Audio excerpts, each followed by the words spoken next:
Well, another day. It's day 26, I think. I hope. Um, I'm back on the rail trail, just finishing up going through Alexandria. And I'm not positive how much longer this rail trail lasts. I think it may be another 40 miles. And then I'll be back on highways. It's been so nice. Should be a good day today, I hope. It's nice and sunny. It is pretty cool still. It was so hot, and then it cooled off with that kind of wind that came in yesterday. Unfortunately, I won't have a tailwind today, but I guess that's the way it goes. It's still a really pretty day, and we'll see you down the road.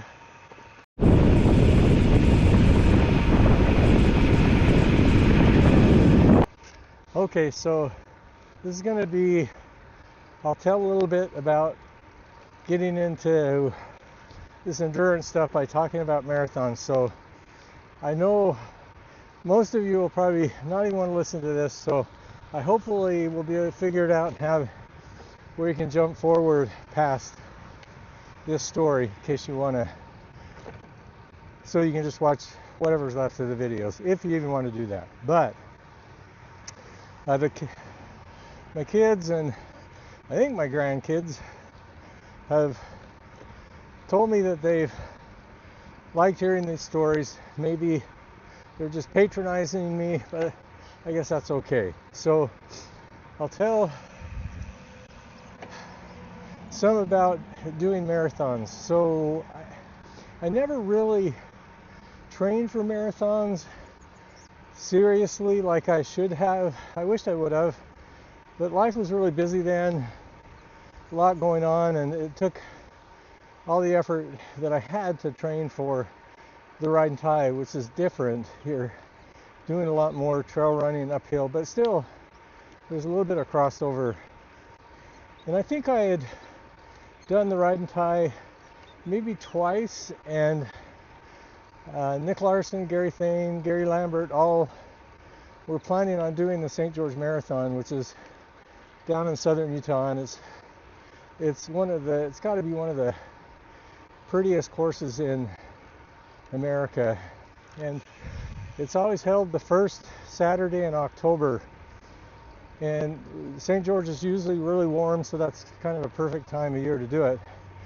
But this is probably 1985, maybe, I would guess, that they decided they wanted to do the St. George. And so I got ready best that I could, but mainly it was just the ride and tie had occurred a few months earlier, and so I still was in shape for it. And so we all went down to St. George, and it was fun for me too, because I mentioned my dad was big into running even before it was popular, and so my dad and mom came down to St. George, and he was really excited about watching the race. And we went to Sizzler the night before. I remember that at that time that was probably one of the only restaurants in town, and I probably carbo loaded on steak because I didn't know what I was doing. But then that next morning, you get up really early, like I think you try to drive up there around 4 o'clock in the morning, if I remember, something like that. But I met in the parking lot Gary Thane, Gary Lambert, Nick Larson, and we drove up in somebody's Suburban, big truck kind of thing, and there were several other people from our neighborhood that were doing it, and we drove to the start of the course, and the St. George Marathon, just 26.2 miles out of town, kind of up in the mountains a little bit. Yeah, the mountains, I guess you'd call it. There's, you just drive up there, and it's a lot cooler. And when you get up at the top early in the morning, they've built these huge bonfires out of the juniper trees that are in the area, and everybody stands around them to keep warm. I think at that time they allowed about 4,000 people in the race, and it was a very popular race, hard to get into, and that was so exciting. Had no idea what I was in for. It was the first time Nick and I had run a marathon, but Gary Thane and Gary Lambert were very experienced. Gary Lambert was a college runner, and both he and Thane had done Ironman and a bunch of marathons. And so the race started, and I was really lucky on this first one to just be able to hang with the Garys, because like an idiot I would have just taken off really fast, burned out, but they held me back. Not really held me back, but they kept me on a good starting pace. And I remember I'd say, should we go faster? And they'd say, no, you gotta hold back. And we got to about mile 17 or 18, and they said, hey, if you're feeling good, go ahead and go ahead, take off. And so I did, and I probably took off, well, not probably, I did take off too fast. By the time I got to around mile 20, I'd hit the wall. I was getting so tired. I'm still running hard though. And a really neat thing happened to me that I think about all the time. My dad had driven up the Snow Canyon road, and Snow Canyon is really a beautiful area of the course, and it ties in to the St. George Marathon route. And as I'm running along, there were quite a few people around, and I don't think I was just paying attention. I don't remember seeing him come out of the crowd. There were a lot of people standing around there cheering the runners on, and I'm running along really hurting, trying to keep a pace, and I hear somebody say, hello, Patrick. And I look, and it was my dad, and that was such a cool feeling. He was running alongside me, he's asking me questions, and we're going, a fast pace, probably sub 7 and 650 or something like that. Not fast for a lot of people, but at that time it was a good pace for me. And I had to say to him, hey, Dad, I can't talk. And so we just ran in silence together, and it was such a lifting experience. And after a while, I think he ran with me probably about a mile, and then after a while he said goodbye and dropped off. But that gave me exactly what I needed to kind of get over that tough period of time. And it was such a good thing, because it wasn't too many, well, it was some years later, I don't remember exactly how many, 8, something like that. My dad passed away of bone marrow cancer. He was a downwinder, you call it, from growing up in southern Utah. The radiation that came from the nuclear testing just killed him and a lot of his friends with different kinds of cancers.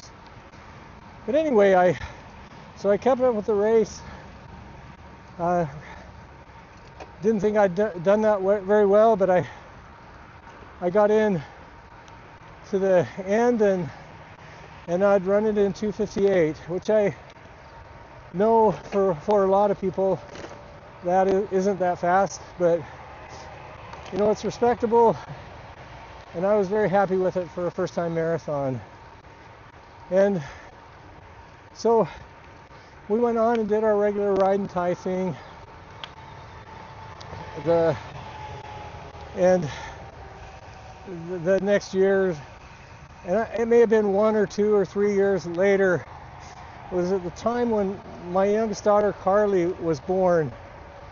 The team of guys said, hey, we're doing the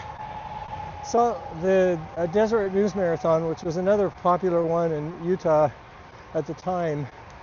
And it's a really tough race. Although it has downhill in it, it's steep downhill, and it's hard for a lot of people to be able to run that.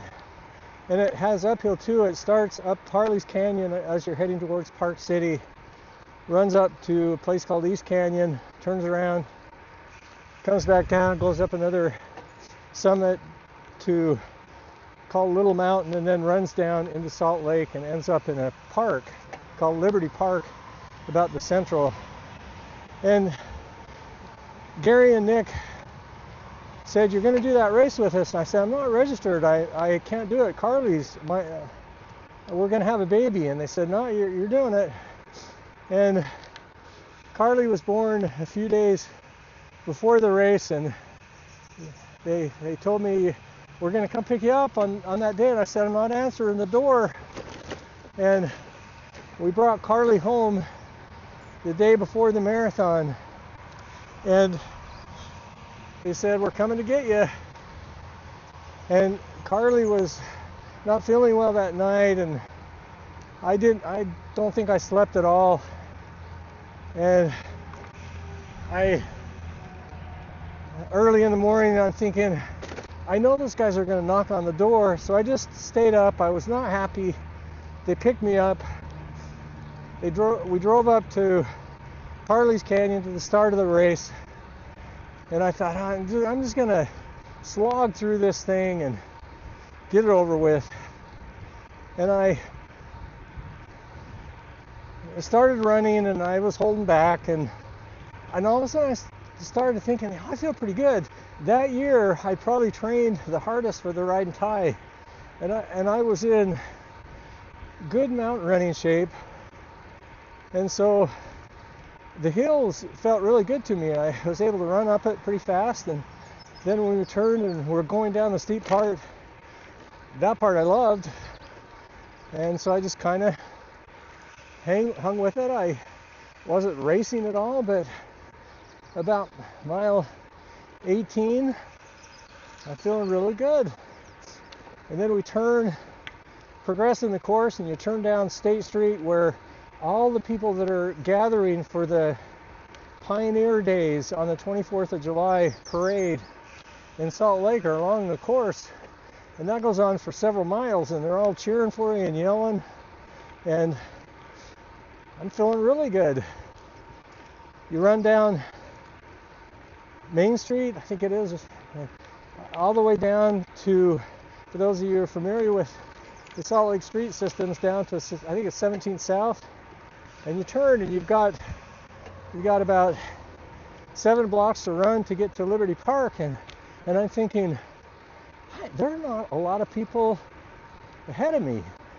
Now, I need to make sure that I say that the elite runners are way, way ahead of me, but I'm kind of not around a lot of people, and as I'm running into the finish line, the guys in the chutes are waving me in, and I hadn't registered. I'm running Renegade on the race. That time it wasn't such a big deal to do that, and so I'm running outside the chutes, and these guys are grabbing me, trying to force me to go through the finish line thing, and I had to tell them I'm not registered. And after the race, come to find out, I think it was in the top 10 somewhere, 8th or something like that. And I don't know, I'll have to go back and check. I may be way off. But anyway, I did that race in 2:55, which I felt good about. That Deseret News is always a slower times than St. George, so I felt pretty good about that. And I did other races, 10Ks and 5Ks. I think I did a pretty respectable time once in a 10K of 35 flat in the Deseret News 10K. And then one year, my brother-in-law Dave Winnie and I decided to do the marathon in St. George, and I think I trained for it better than I normally had. I still didn't do the things you should, like a lot of speed work and that kind of stuff. I just tried to do the mountain running and then parlay that into whatever it would do for me for marathon times. But Dave and I ran the St. George Marathon that year, and I felt pretty strong. And I did struggle a little bit with some stomach issues. I think Dave and I pounded vanilla wafers thinking that was carb loading. And then I ate something else I remember that was a little weird. And I struggled with that through most of the race, but I still felt pretty good overall. And I did that marathon. It was the fastest one I did in 2:48, which isn't it's not an amazing time. I was asking my son-in-law Nate. He was telling me his dad's a runner, and I remember thinking, oh, I bet he'll be impressed with my running time. And Nate told me what Charlie's running marathon time was, and I don't remember. It's like a 2:20 or 2:30 or some time that was amazing. So I'm not an elite runner by any stretch of the imagination, but I would have liked to have trained harder for it. It would have been fun to see what I would have been able to accomplish, but I always found the kind of community of it fun to do. And then I ran other marathons. Like one of the better ones I ran one time was after I turned 60, was the Park City Marathon, and that was a fun one. But anyway, that's my marathon story, for better or worse. Yesterday I took a lot more pictures, a lot more videos.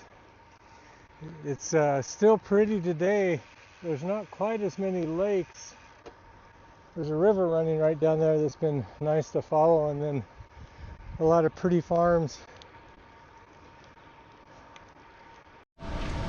There's a big grain place that all these trucks are pulling there and getting filled up. It's a really cool little community right here.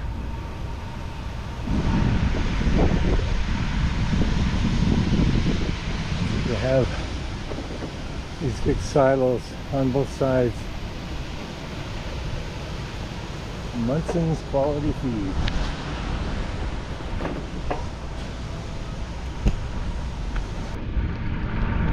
Grain plant after feed plant, or whatever you would call it, just all over the place. Really pretty neat. Awesome little town.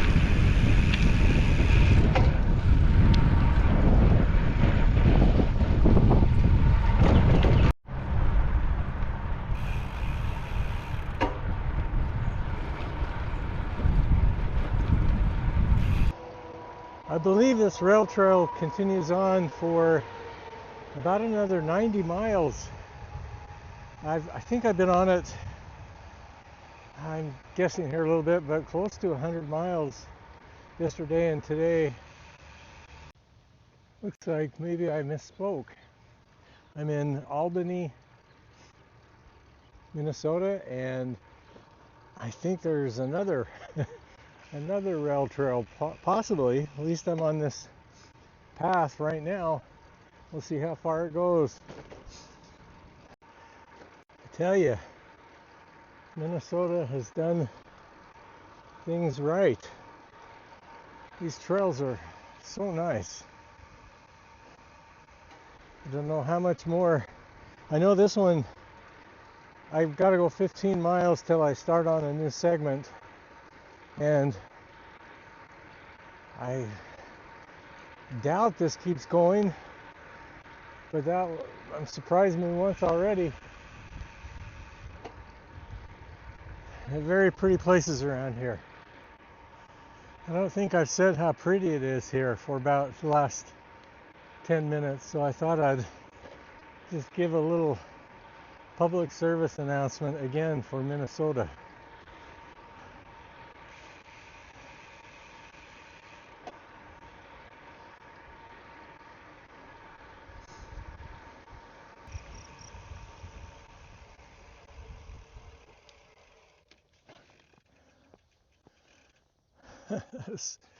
That is so pretty.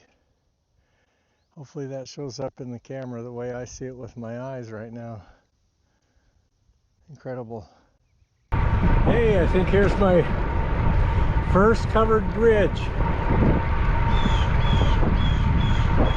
Yeah, that's right. This is Lake Wobegon Covered Bridge, Holdingford, Minnesota. This is really cool.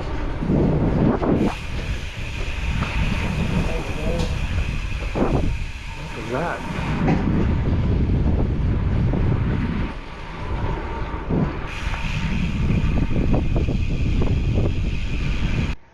This section of the trail has been really cool.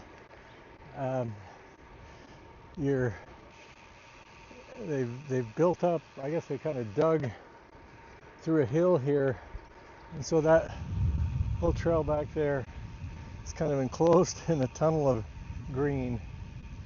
It's so fun. It's been so amazing to ride on.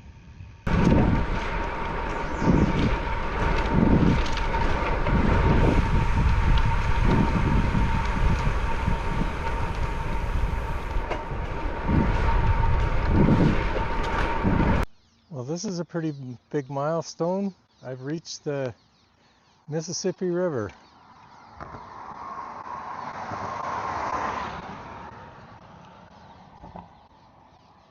Crossing over the Mississippi. That is pretty cool. Still a big river here, but not quite what it will become further down the road. I always wanted to go to Little Rock. Didn't realize it was up here. I know, that's a bad joke. It's been a long day. A little tired. But got 3 more miles to go, and that'll be 80. Jake's going to be picking me up soon. So far, I've gone about 81.5 miles. And I don't know, I may, depending on where he is, may go further than that. I'll let you know in the recap when I give the detailed statistics. But it's been a beautiful ride today. Minnesota is something. I really like it. But I think I've liked about everywhere I've gone. Here's the Strava details for day 26. Here's the Strava map. And then here's the overview of the northern tier parts completed so far.